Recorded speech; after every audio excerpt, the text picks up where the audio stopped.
Good morning and Shabbat Shalom. It is a pleasure to welcome you. This is VBS Torah study for a Shabbos morning, a beautiful springtime Shabbos morning. I'm here this morning, Rabbi Feinstein, with my dear friend and teacher, Rabbi Marc Gellman. Good morning, Marc. Good morning, Eddie. Shabbat Shalom. Shabbat Shalom. This morning we are reaching toward the end of the book of Leviticus, the end of the book of Vayikra. And in this morning's Parsha, Emor, we have the list of the holidays, Ela Moedei Adonai. These are the sacred moments that God has sanctified and commanded us to sanctify. And this is one of those, there's 3 times in the Torah when the holidays are listed. This is one of the principal ones, and it's read each year when we get to each of the holidays. So let's take this moment for, let's take this opportunity to talk about this question of sacred moments. We all have sacred moments in our own personal lives. We all have those moments that changed us, that transformed us. Some of us remember the birth of children. Some of us celebrate our own bar or bat mitzvah. Some of us can tell about the moment I arrived in Israel for the first time, or the moment I made an important change in my own life. But what does it mean to have a collective moment that is a sacred moment? Are sacred moments somehow objectively sacred, or is it a moment that we all agree and we add sanctity to that moment? Let's talk about this idea of sacred moments and what it means to live in sacred moments. Marc, how do you read this notion of moed, of special moments? Yeah, I think every culture seems to have a clear sense that time is not a single thing. It can't be measured by a single chronometer. There are spiritual chronometers and physical chronometers, and we have to pay attention to all of them. And one of the great contributions of all the great wisdom traditions is to remind us and teach us about the rhythms of time that cannot be measured by nature alone, that these are moments of time that transcend nature. And for example, you have the reason for the Shabbat, I think, is that it is that precise lesson, right? If you look at the most primitive human understanding of the universe, it's connected to the sun and the moon and their movements. Actually, our movement around them, but thank you, Copernicus. It took a while to get to you. But the fact of the matter is, you can know about a year by looking at the sun and the cycle of the sun from up and down to, it takes a year for that to happen. And you can know about a month by looking at the moon from one full moon to the next or new moon to the next. And you can get a concept of a month. And you can figure out, hey, 12 of these things from the moon sort of equals one of the sun movements all the way around. It's 11 days shorter, and we figured that out so we had to adjust it. The Muslims don't. They don't adjust their calendar to the solar cycle. But there is no way, Eddie, there is no way to look at the world and figure out Shabbat. There is no way to figure it out. What is 7 days? Why not 3 days? Why not 30? Why not the month? What gives you any indication from nature that the month is divided into basically 4 weeks? Nothing at all. And that's why it's in the Torah to tell us, to teach us, hey, God made all of this, and you should understand that time is not bound by the cycles of nature. God made nature and its cycles and adds into it a cycle you could never derive from nature. And that's what Shabbat is. Also, in other cultures, they have languages for time which is equally divided, tick tock, in which each slice of time is equal. So in Greek, for example, you have two words, chronos and kairos, and they mean two different things. Chronos, from which we get the word chronology, is equal time. Kairos, from which we get the word nothing, we get nothing from kairos, is lived time. Lived time, time with purpose in it, with intention in it, telos, purpose. So they have that concept. In German, there are two ways to describe a journey. Erfahrungen is you go from Berlin, to Leipzig, and it's a certain number of hours. And you'd say that's Erfahrungen. Erlebnisse is a journey in German which is like the journey from childhood to adulthood, or the journey of my marriage, or something like that. It's a lived journey. So they have a sense of that. And my favorite division of time, my favorite of all, comes from my study of Hinduism. And they have, and the Buddhists have the same idea. It's called a Kalpa. It's a division of time, right? A natural division of time. They don't have the word infinity, but they have the word Kalpa. Right? So what's a Kalpa? And this is terrific. A Kalpa is a bird flies next to one of the Himalayas, one of the Himalayan mountains, and its wing brushes the mountain and a pebble falls down the mountain from the bird. A kalpa is the length of time it will take for the bird to wear the mountain down to dust. That's one kalpa. Right. I've heard this. The bird flies over the mountain once in 100 years with a handkerchief in its beak and strokes the top of the mountain. How long will it take to wear down the mountain? Yeah. So a long time. The point is that every culture understands somehow that time has different natures. Filled time versus this time on what we used to call a watch, a regular analog watch, which no longer exists. Right. But what do we mean when we say eternity? So in Hebrew, we have the phrase le'olam va'ed. Right. Le'olam va'ed was such an easy, which means to the end of time and to get there. Le'olam va'ed. What does eternity mean? My favorite explanation of that was from Saturday Night Live, where the guy who played the priest, Don Novato, Don Novello, right? Don Novello, right? Yeah, Father Sarducci. Father Guido Sarducci. Guido Sarducci. So he had this thing. He says, I don't know. He says, forever and ever. From my way of looking at it, you got the thing covered with forever.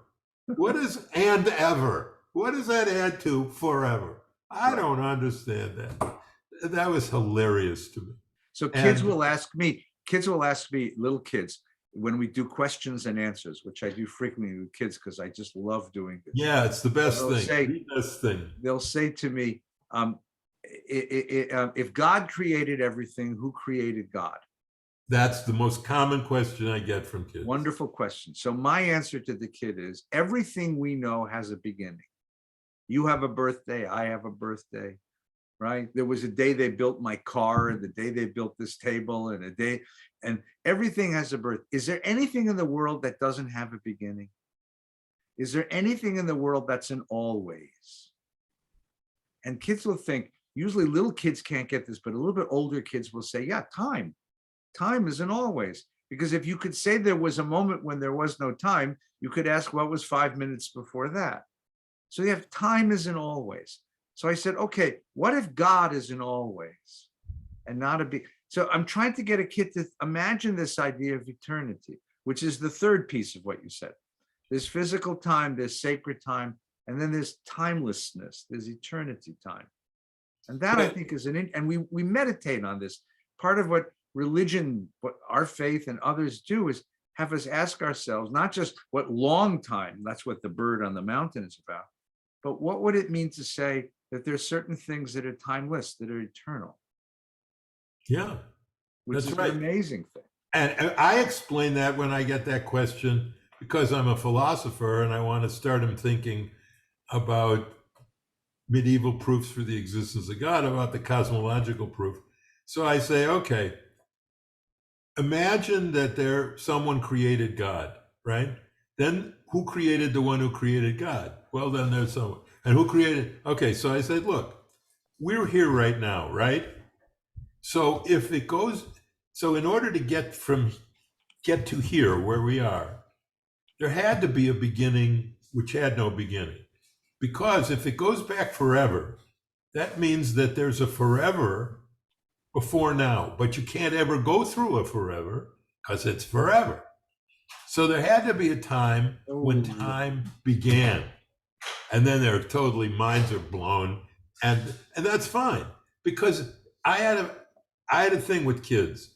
I never spoke down to them, and I said, look, this is too hard an answer for you right now, but when you grow up, you'll be able to understand it better. And I would tell them that. And it was important for them to know that in their little childhood arrogance, because all the movies end in 2 hours and all their shows used to end in a half hour, that's not the way it is. That the fact is that there are some things they can't understand now because they're too hard to understand. Right. So let's reflect one more level to this, right? We are human beings who our bodies are natural. Our souls may be more than that, but our bodies are natural. And so we live with a constant awareness of time passing. And that's an important part of being human. It's an important part of being human because it reinforces for us. And usually during the year, we don't want to think about this. This is a really good Rosh Hashanah Yom Kippur thought. But we think about our finitude. We think about the fact that we live in the world for only a brief amount of time. All of us who have reached our age, get to the edge, like, when did I find gray hair? Like, when did I get so old? What was I doing all these past years? So this notion of my own finitude, as opposed to the infinity of time, the infinity of eternity that's around me, and that sensation of sort of being lost in time, being lost in finitude. That is such an interesting part of being human, right? And as a rabbi, you and I confront this all the time because we're the ones that are called upon to go to the cemetery, to be with a family when a loved one has passed away. And the contradiction between the power of this soul and the short amount of time we got to spend together is always the most painful thing that we confront when we confront our finitude. So what do we say? What do you say to a family, to a person who says to you, Rabbi, why is it such a short amount of time? Why can't I have more time? What happened to the time? Where did the time go? What do I do with the time that I have left? Right. So what you explain, first of all, is that you were lucky to have him for the years you did. And there are people who had him for less years. And what about them? You were blessed by having him or her, or they, depending on what pronouns they pick. Nowadays, you got to say that. They were blessed to have him for that particular period of time. The second thing you have to say is, who gave you a guarantee that it's unfair for you not to live forever? What contract were you ever sent that included, and you get to live forever? I mean, human finitude for Plato was the reason people enter philosophy and think about the meaning of things. It's because we are limited beings. And even though the rabbinic tradition, which is more philosophically literate than the biblical tradition, which has no philosophical rooting, certainly not in the Greeks, which is how we understand philosophy in the West, they tried to do it in a metaphorical way. For example, there's this quote from Sifrei, from the Sifrei, the rabbinic midrash, to this Levitical passage, which teaches all created beings that were created from heaven, angels, their souls and their bodies are from heaven. All creatures that were created from the earth, animals, their souls and bodies are from the earth, except for man, whose soul is from heaven and whose body is from earth. And that is the most philosophically profound, non-philosophical teaching in Judaism. About, I think, pretty much about everything. It's my favorite midrash. And today, that's Ernest Becker, the famous anthropologist. You know, his observation that we're a contradiction. Yes. Because the human soul, the human personality is of infinite value, but it's contained in a container that's rather ordinary and awfully vulnerable. Yes. And awfully vulnerable. And that's what we meet when we go to the cemetery. When we meet at the cemetery, it's you know, this person who is so important to me, and yet the body is so vulnerable and so fragile, and time is so short. Right, but so, and this is why, you know, I have this missionary zeal to teach everybody at all times, even when it isn't appropriate, about Olam Haba, the world to come, about heaven. Okay, so if you're at the grave, what consolation do you have? The only consolation you could have that I know of is the belief that the bodily parts of the one you loved, the least important parts of the one you loved, their physicality, their animality, that's gone, that dies, that goes back to the earth. But the part that you really loved, their consciousness, which would be the secular definition of a soul. Right, wisdom, warmth, love, connection. What you are, you're the eddiness of the eddy, the markness of the mark. These do not end. They go on, and they are eternal. And so when you die, when your physical body gives up, you get to be connected with them. And the message, you will not be separated forever from those you love, is the only message I ever delivered that I believed brought true consolation to people. Yeah. And I believe this, Eddie. I believe it deeply in my heart. It's a beautiful message. So let's just backtrack for a moment. The other message is, particularly it's in this Torah portion, when you say Eila Moedei Adonai, these are the times of God. That's literally what that sentence means. Yeah. What you're saying is that if the soul is in fact eternal, like you have argued beautifully, by the way, passionately, that there are certain moments when we can stop the flow of time consciously and feel that, when we can really feel the eternity of a moment, when we can really hold a moment, when we can slow the clock down and hold a moment. I meet frequently with couples getting married, and one of the beautiful customs we have in Jewish faith is, as soon as the wedding ceremony is over, we send the couple off for what they call yichud, right? In the old days, yichud meant something else. It meant the consummation of the marriage. I never recommend they actually observe the letter of the law because it'll rumple your tuxedo, something terrible. I tell them it's not for that. The rabbis spiritualized everything that was physical. This is for holding a moment. This is for stopping time. This is for holding on to your feelings, that the magic and the kedusha, the power of holiness that you felt under the chuppah as you put a ring on each other's finger. This is for holding this moment. And I've told couples, I know it's going to be hard to do, to resist the temptation to go and hug your aunt and accept a letter, a present from your cousin, and to take pictures with the family. But trust me, you're going to want to do this. And I send them to Yichud, and they always come back and say it was the most powerful moment of the wedding. It was the most powerful moment when it was just the two of us in the room, and we cried and we laughed and we felt. And that's the moment 25, 30, 40, 50 years later, you remember, because it has an eternity to it. It has an eternity to it. And so what Eila Moadei Adonai, what the Torah is trying to get us to know, is that we can create these moments, we can sanctify these moments, we can hold these moments, we can make these moments happen in our lives, but it takes a conscious effort. It takes a conscious effort. And the Torah gives us the rituals, as does the later rabbinic tradition. But the rituals are really instruments for holding these moments and making these moments and helping us escape from the flow of natural time. That's what this really is about. Yep. One of the most interesting experiences, I'm sure you've had the same experience, to go and stand with somebody who's been diagnosed with a terrifying disease.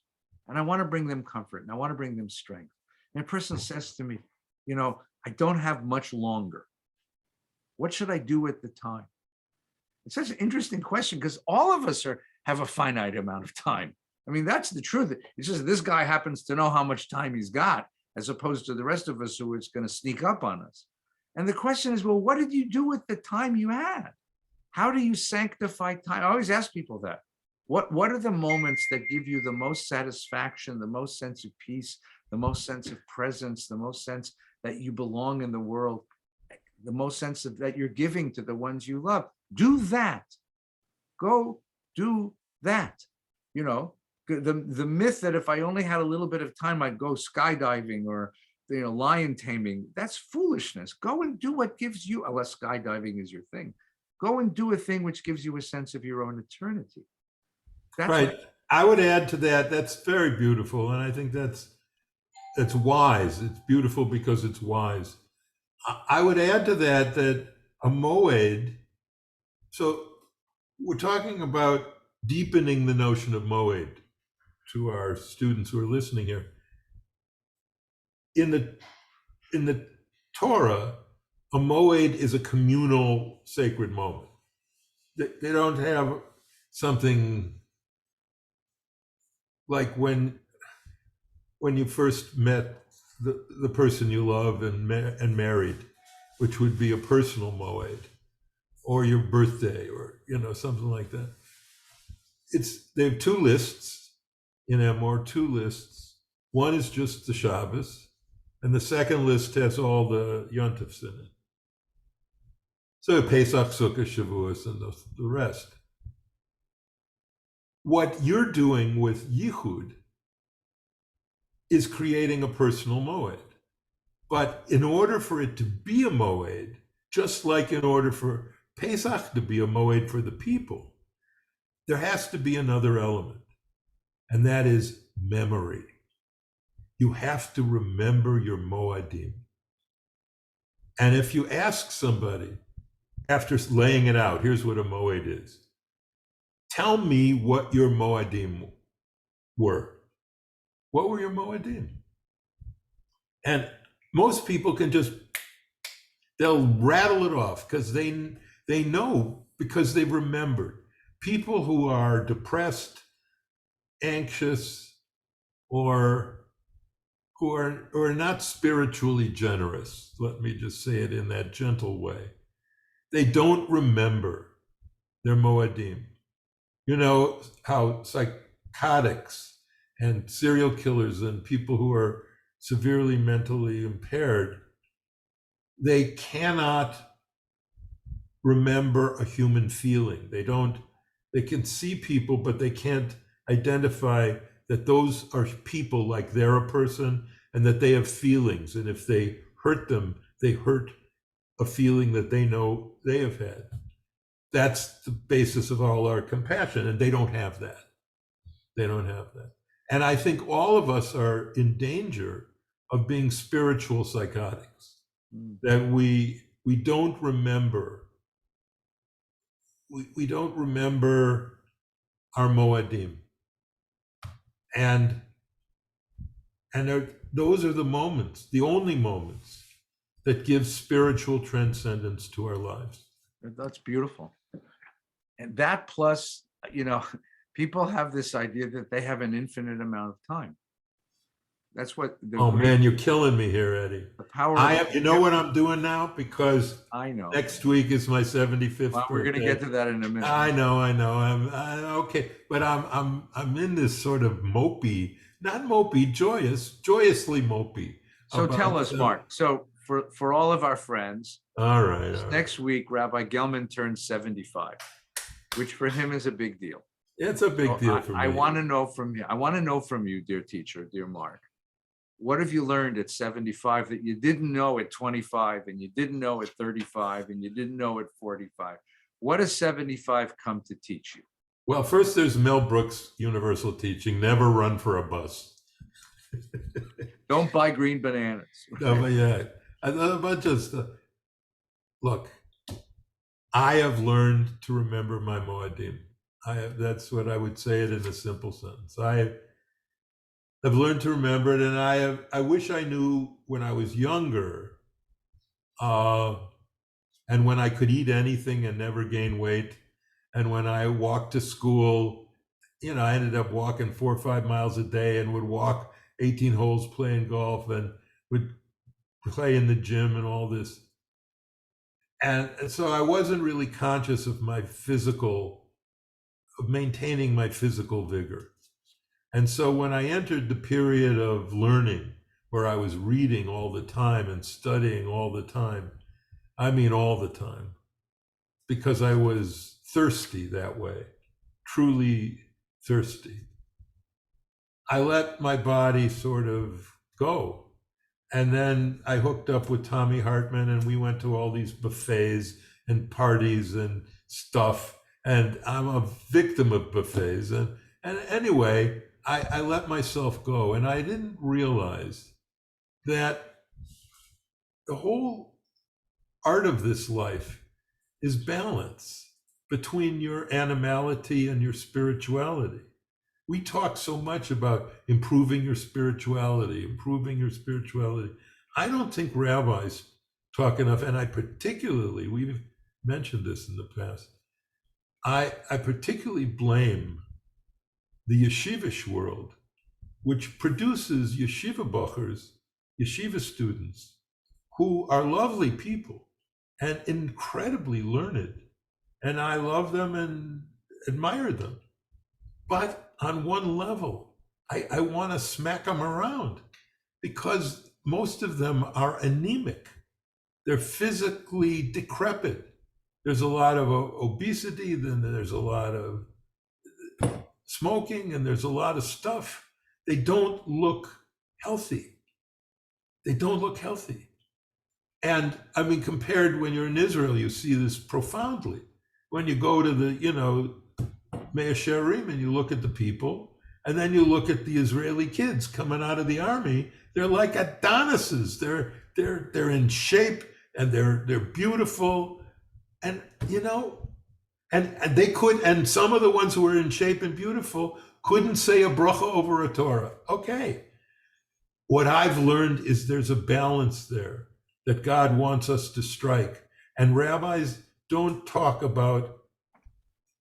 their congregations enough about keeping your physical vigor alive and tending to your body, because it is the house of your soul. And without it, your soul will deteriorate, even though your soul is not physical. It has to draw energy from your body's vigor, your animal vigor.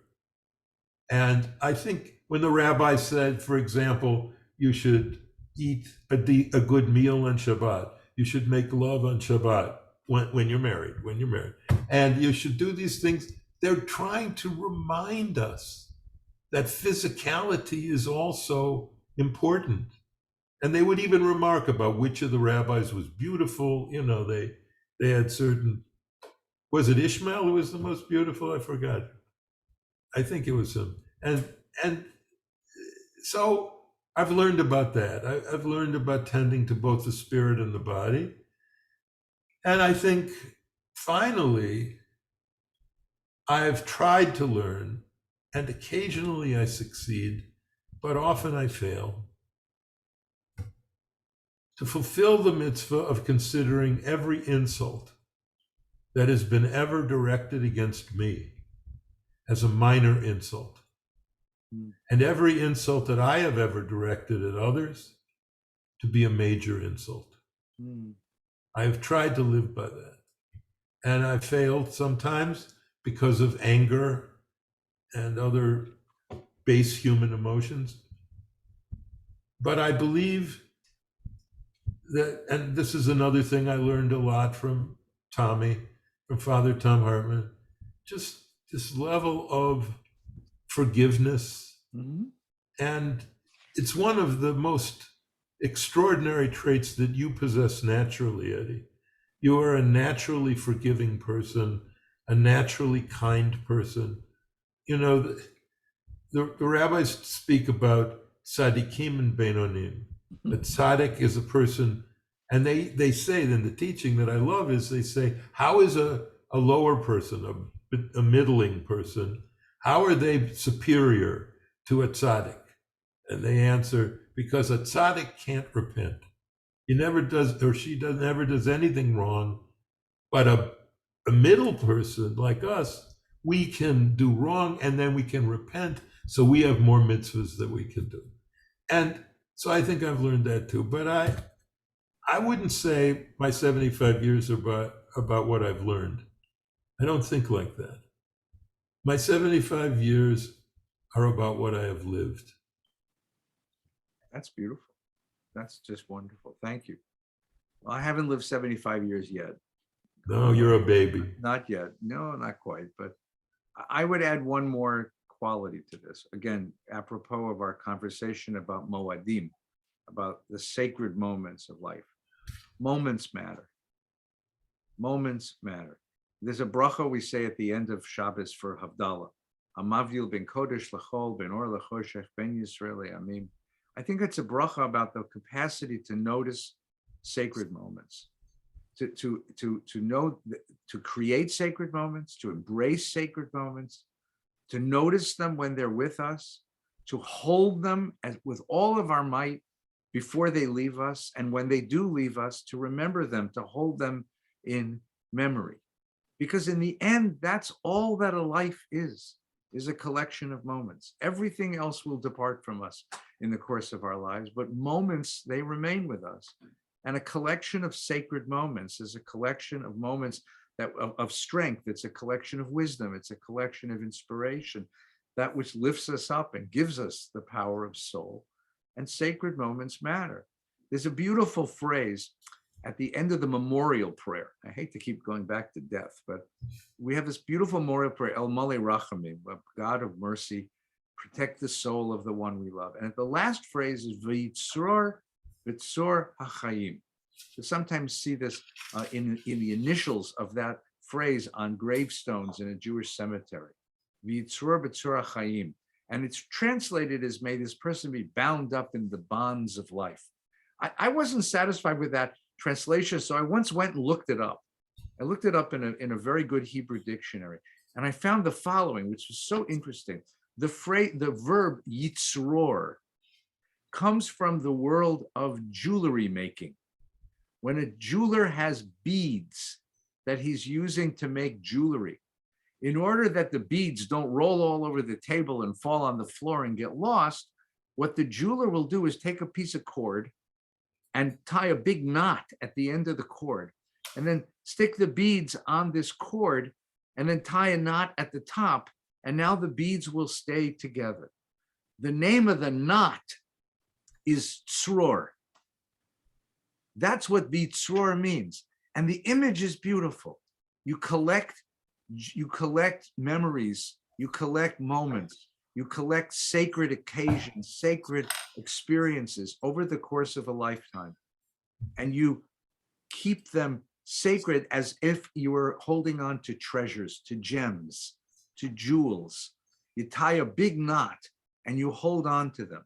and and occasionally when you need the strength and the inspiration, the wisdom, you go back and you take the beads out and you either wear them or you hold them together, right? Your dear friend Father Tommy would hold a rosary in the same way that would remind him of his mitzvot, of his sacred obligations. We hold this same thing, this cord of experience beads, this cord of moments that we cherish. And a person who has a big cord of moments, of beautiful moments, of powerful moments, of transformative moments, of inspiring moments of strength, even of moments of weakness, of moments of togetherness, that is a person who's truly wealthy.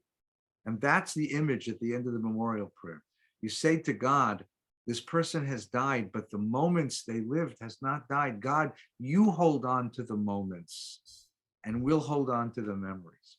And that is what it means to have Moedei Adonai. That's what it means to have holy moments in the course of a lifetime. So Marc, on behalf of all of us who love learning with you, love your power, your inspiration, your passion, your joy, even sometimes your curmudgeonly sardonic comments, who we love to. Marc, we wish you a very, very, very happy birthday.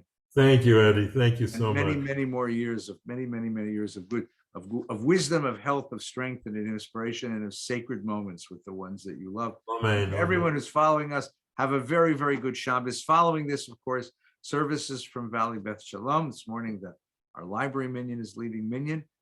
And during the course of the week, we wish you a very, very pleasant springtime. It is beautiful outside.